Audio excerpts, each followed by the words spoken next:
दग्ध मृद श्री काष्ठानाम अक्षमाला फलप्रदा,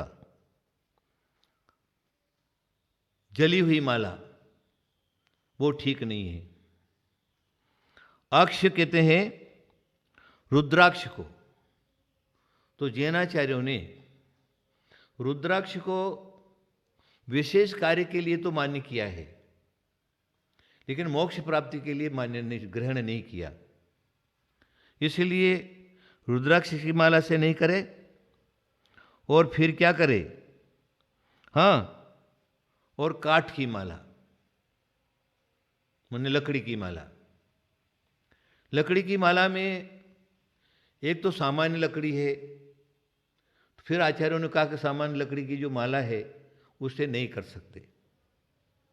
लेकिन हमारे धर्म, हिंदू धर्म में तुलसी जी की माला जो है वो ग्रहण की है, उसको उन्होंने ग्राह्य किया है। लेकिन जैन धर्म में भी चंदन की माला, चंदन मणि आती है, तो चंदन मणि जो है उसकी माला करने से भी वो का वही फल मिलता है। लेकिन चंदन प्योर चंदन होना चाहिए, नकली नहीं। बाजार में चंदन की मालाएं तो मिलती है, लेकिन वो क्या करते हैं, लकड़ी की माला बनाई, उसके ऊपर चंदन का एसिड डाल देते, उसमें खुशबू आ जाती है, वो चंदन की माला के भाव में बेच देते। तब होता क्या है कि वो पैसा भी लग जाता है उसका, उसको सही फल नहीं मिलता। इसलिए आचार्य क्या कहते हैं, फिर आपको सही चंदन की माला लेने के लिए मैसूर जाना पड़ेगा, या वो चंदन का जो कोई विशेष जानकार होगा तो उसे लानी पड़ेगी।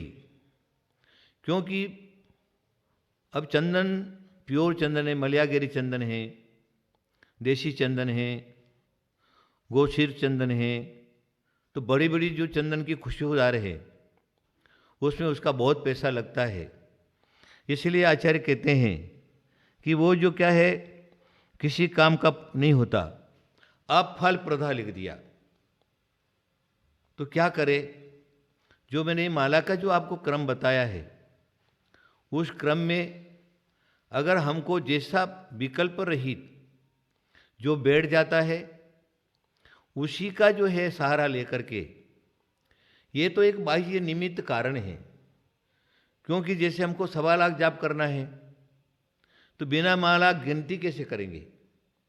12,500 जाप करना है तो बिना माला जो है वो गिनती नहीं हो सकती है।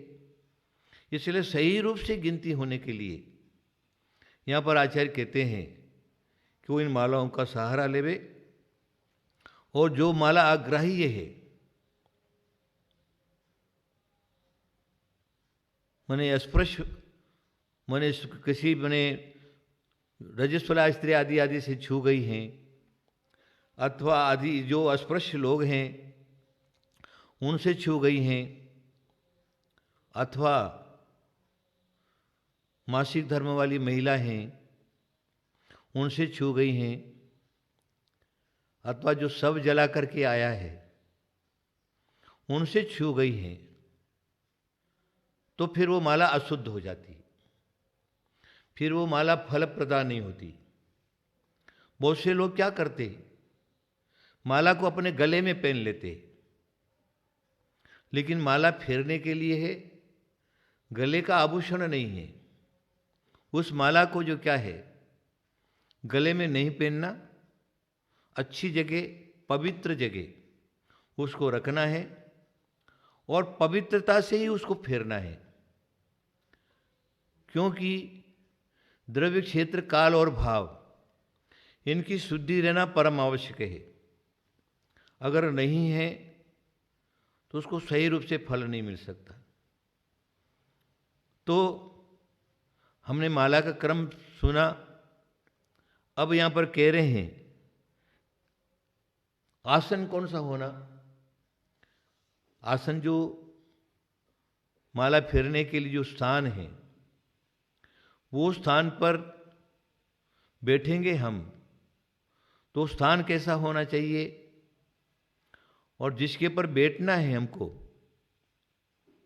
वो आसन कैसे होना चाहिए। तो यहाँ पर कह रहे हैं मनसासने दरिद्राशात पाषाण व्याधि पीड़िता।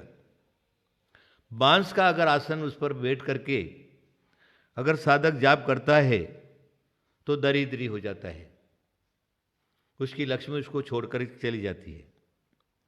पाषाण व्याधि पीड़िता। और पत्थर के ऊपर बैठ करके अगर वो जाप करता है तो व्याधि से पीड़ित रोग उसको हो जाता है। दृढ़ाम दुख संभूति। खाली ऐसी भूमि पर बैठ करके करे तो दुर्भाग्य की बात ही होती है। दारुकासने। लकड़ी का जो आसन है, लकड़ी के आसन को ग्रहण तो किया है। जैसे साधु संत वगैरह जो हैं वो लकड़ी के आसन पर ही बैठते हैं, लेकिन जिस समय उसको ज्ञान ध्यान करना है तो लकड़ी का पाटा वगैरह तो ग्रहण कर लेंगे, सिंहासन आदि ग्रहण नहीं करेंगे, क्योंकि ये अहंकार का सूचक है। इस पर बैठने के बाद उसको अहंकार आता है, मैं सबसे बड़ा हूँ, ये हूँ, तो फिर उसको उसका फल नहीं मिल सकता। इसलिए विशेष कार्य के लिए यहाँ पर दारू का आसन का भी निषेध लिखा है। तृणासने यशोहानि। और तृण जो है, सामान्य तृण, अगर उसके ऊपर बैठ करके जाप करता है तो यश की हानि हो जाती है। पल्लवे चित्त विभ्रम। कपड़े के ऊपर बैठ करके जाप करे तो चित्त विभ्रम हो जाता है। उसके बाद अजीने ज्ञान नाशाशात कंबले पाप वर्धनम। माने जो कंबल जो है, हमारे यहाँ दिगंबर जैन परंपरा में कंबल को ग्रहण नहीं किया है। न उसको ओढ़ सकता है, न उसको बिछा सकता है, न बैठ सकता है, न उसके ऊपर सो सकता है। कारण बताया है, क्योंकि कंबल जो है पशुओं के रोम का होता है, और पशुओं के रोम का होने से आचार्य यहाँ पर कह रहे हैं कि जिस पशु का रोम है उसी आकार के अनंत जीव उसमें उत्पन्न होते रहते हैं और मरते रहते हैं। इसलिए कंबल का आसन जो है उसका भी निषेध कर दिया है। पाप वर्धनम, पाप की वृद्धि होती है। नीले वसी परम दुखम हरिते मान भंगता। और नीले रंग का जो कपड़ा है उसके ऊपर बैठ करके करता है तो दुख प्राप्त होता है। और हरिते मान भंगता, और हरे कलर का जो है उसके ऊपर बैठा और जाप करता है तो मान भंग होता है। श्वेत वसे यशोवर्धि हरिदे हर्षवर्धनम। हाँ, अब सही रूप में चल रहे। श्वेत वस्त्र यशोवृद्धि। अगर तुमको कुछ भी नहीं होता है तो एकदम परम शुक्ल कपड़ा लो, उसको धो करके शुद्ध कर लो, और जहाँ जाप पे करना है वहाँ की भूमि को देख करके शोधन करके उसके ऊपर बिछा लो, बिछा करके उसके ऊपर बैठ जाओ। तो क्या होगा? यशोवृद्धि। श्वेत कपड़े के ऊपर बैठ करके जाप पे करने से यश की वृद्धि होगी। सर्वेशम धर्म सिद्धतम दर्भासनम तो चोत्तमम। संपूर्ण धर्मात्माओं के लिए अगर कोई भी आसन नहीं मिलता है तो यहाँ पर कहते हैं दर्भासनम। दर्भ जो है एक प्रकार की घास होती है, उस घास का आसन बना लो और उसके ऊपर बैठ करके जो है वो जाप कर लो। तो देखिए, श्वेत वस्त्र और हल्दी का वस्त्र, लाल वस्त्र और जो कहा पर दर्भासन, ये 4 प्रकार के आसन जो है वो श्रेष्ठ माने हैं। लेकिन ये आसन किसके लिए? साधु संतों के लिए नहीं। साधु संतों के लिए कोई नियम नहीं है, लेकिन गृहस्थी है, श्रावक है, उसके लिए उसको विशेष कार्यों की सिद्धि करना है, तो फिर वो क्या करता है? इन आसनों का सहारा लेकर के और जाप करता है। अब ये जाप तो करता है, अब यहाँ पर बता रहे ये आसन हो गया, मालाएं हो गई, सारा का सारा हो गया, लेकिन अब कहाँ बैठ करके जाप करे? कौन सा स्थान योग्य है? घर है कि कुटुंब के बीच में है, कि परिवार के बीच में है, कि खेत में है, कि पेड़ के नीचे है, कि नदी के किनारे है? कहाँ बैठ करके जाप करे? तो यहाँ पर मंत्राचार्य जो क्या है वो यहाँ पर कह रहे हैं, गृहे जप फलम प्रोक्तम वने सद्गुणम भवे। घर में बैठ करके अगर जाप करता है तो 100 गुना फल मिलता है। वने सद्गुणम सफेद, हाँ, मैंने वन में बैठ करके जाप करे तो 100 गुना जाप मिलेगा, फल मिलेगा। पुण्यारामे तथा रण्ये सहस्त्र गुणितम मतम। पुण्य स्थान पर जंगल में तो 1000 गुना फल मिलता है। पर्वते 10 सहस्त्रम, पर्वत के ऊपर बैठ करके जाप करे तो 10,000 गुना फल मिलता है। नद्याम लक्ष्य मुदाहृतम, और नदी के किनारे बैठ करके जाप करे तो 1,00,000 गुना फल मिलता है। कोटि देवालय है प्रभु, और कहीं नहीं मिलता है तो देवालय, मंदिर। ज़्यादा ज़्यादा तुम्हारा घर का जो साधना का स्थान है, मंदिर जिसको कहते हैं, उसमें बैठ करके कर सकते, नहीं तो देवालय, भगवान का मंदिर, भगवान के मंदिर में बैठ करके और जाप कर सकते हैं। यहाँ पर कह रहे हैं तो करोड़ गुना फल मिलेगा। और अनंत जिन सन्निधो, फिर क्या है, जिनेंद्र भगवान के चरणों में बैठ करके जाप करने से अनंत गुना फल उसको मिलता है। देखिए, ये सारी की सारी बातें हमने आपको बताई है। उसके बाद कहते हैं अगर तुम्हारा जाप चालू है, ये विशेष बातें आजकल कोई भी बताने वाला भी नहीं रहता और लोग बताते भी नहीं। साधु संत के पास भी चले गए तो भाई तू इतना 1000 जाप कर लेना, तू इतना लाख जाप करना, ये करना वो करना है, तो बता देंगे। लेकिन वो जाप करने की विधि क्या है, कैसे बैठना, कहाँ बैठना, कौन सी माला से जाप करना, किस हिसाब से जाप करना, किसी को मालूम नहीं रहता। लोग माला ले लेते हैं और फिर उसको फेरना प्रारंभ कर लेते हैं, तो फिर जो क्या है वो फल नहीं मिलता। और हमने देखा है बहुत सी जगह जो क्या है उसका उल्टा फल भी हो जाता है, उसके कार्य की सिद्धि नहीं होती और उल्टा हो जाता है। इसलिए यहाँ पर यही कह रहे हैं कि व्रतच्युता जाति नाम दसने भाषणे सुतो। किसको देख करके मंत्र जाप छोड़ देना, कुछ क्षण के लिए जाप बंद कर देना चाहिए? तो व्रतच्युत्वा, जिसने व्रत छोड़ दिया है, देवशास्त्र गौरव की साक्षी पूर्वक जिसने व्रत ग्रहण किया है और उसने छोड़ दिया, या क्षुल्लक हो गया, क्षुल्लक व्रत छोड़ दिया है, एलक व्रत छोड़ दिया है, आर्य का व्रत ग्रहण करे, आर्य का व्रत छोड़ दिया है, मुनि व्रत ग्रहण किया और मुनि व्रत छोड़ दिया है, जिसको कहते हैं व्रत भ्रष्ट। अगर व्रत भ्रष्ट जो है वो सामने आ गया तो जाप छोड़ देना चाहिए। और कहते हैं जातिच्युत्वा, जिन्होंने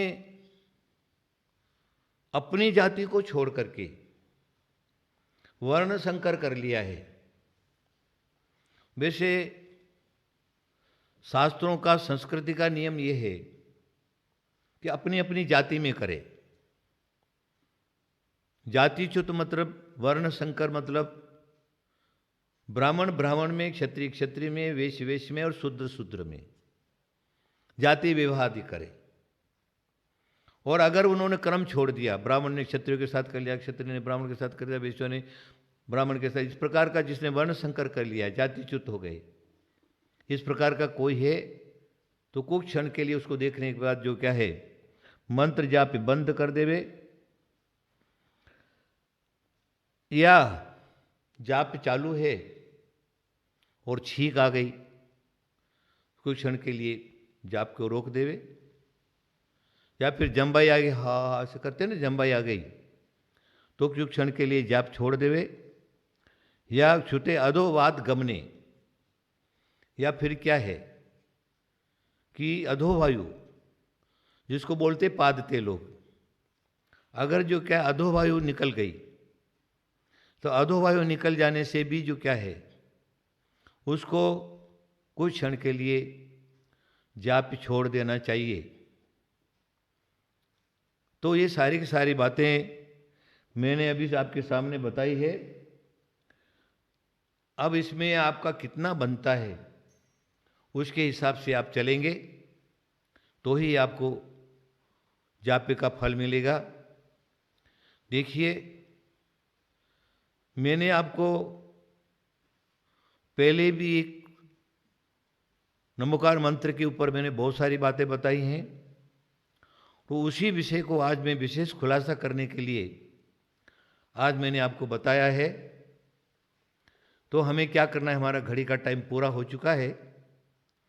तो आप जाप्य करें, चाहे नमोकार मंत्र का जाप्य करें, चाहे किसी भी मंत्र का जाप्य करें।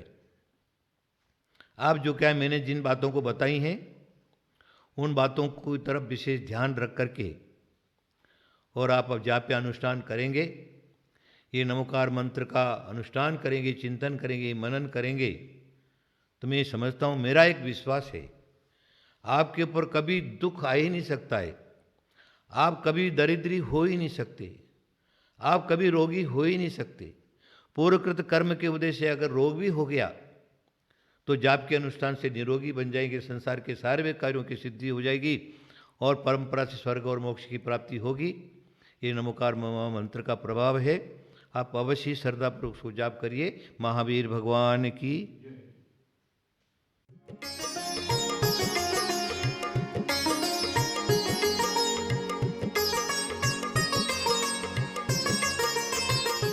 इस कार्यक्रम के पुण्यार्चक थे श्री अजय जैन जी, श्रीमती नीतू जैन जी, पुत्र पुत्री चहक जैन, जीनम जैन, दिल्ली।